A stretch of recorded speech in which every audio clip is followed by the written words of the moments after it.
अस्सलाम वालेकुम। क्या हाल है डॉक्टर साहब?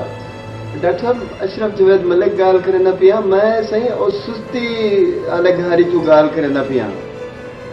बैठा किचो अपने सही ओ ना पता नहीं क्या है आजकल ना गुलाब हों ढेर आवन लग पे।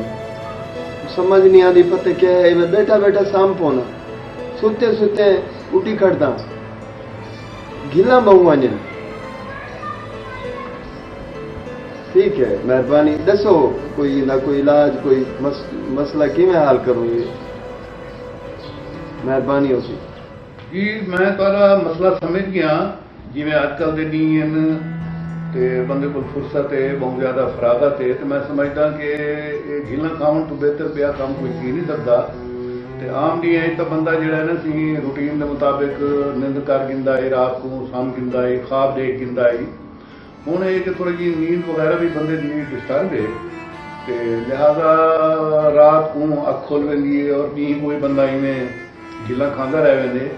तो ये मैं समझदा सेहत वास्ते अच्छी गल है तुसां जितना थी सकदे अपना झीलां वगैरह खांदे रहो।